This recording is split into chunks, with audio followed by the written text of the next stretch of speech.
HPV, or the human papillomavirus, can cause 6 types of cancers, including cervical cancer and throat cancer.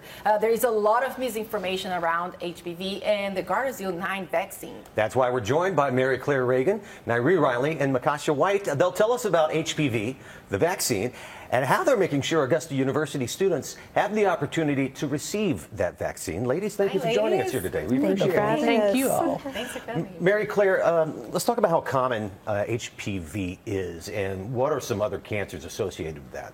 Yeah, so HPV is a super common virus. It's passed through intimate skin-to-skin contact, and about 80% of people will get it in their lifetime. And that sounds scary, but a lot of people's immune system will pass it. But for people who don't, it can cause cancer. It causes 6 types of cancer, and the most common ones are oropharyngeal, cervical, and anal.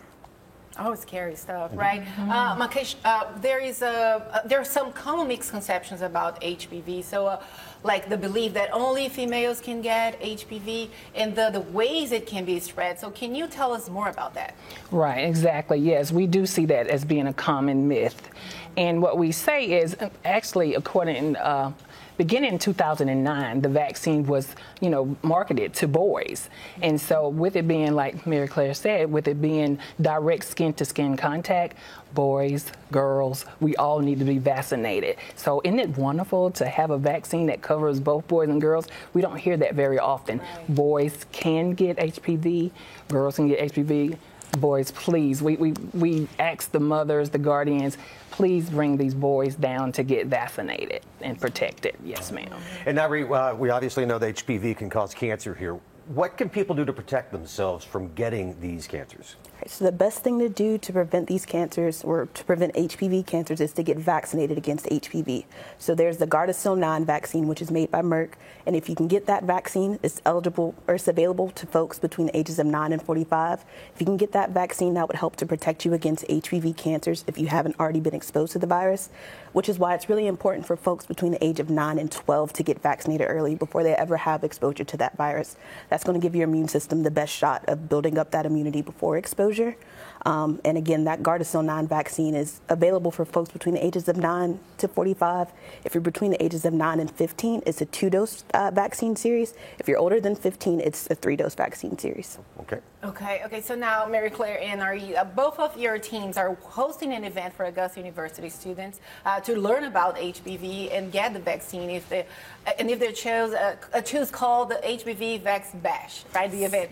Okay, so how does this help students protect themselves against HPV? Yeah, we are so excited to host this in partnership with our DPH colleagues and Student Health Services at Augusta University, because we do not have the vaccine on campus. And so DPH has generously stepped in and offered our students the vaccines. It's a super low stakes setting where they can get information from trusted healthcare providers, get the vaccine if they're interested. And we have therapy dogs there in case they have any anxiety talking about a virus that causes cancer, that does raise some anxiety, or getting the shot.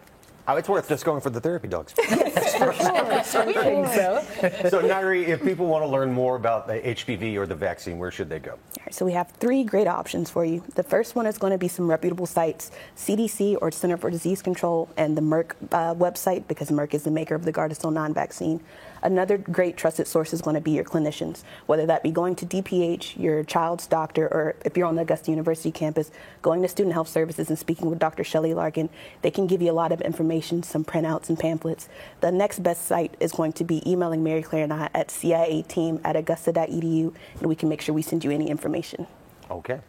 Great. Great stuff. Yeah. Great stuff. Ladies, thank you so much for joining us. We appreciate it. Thank you so much.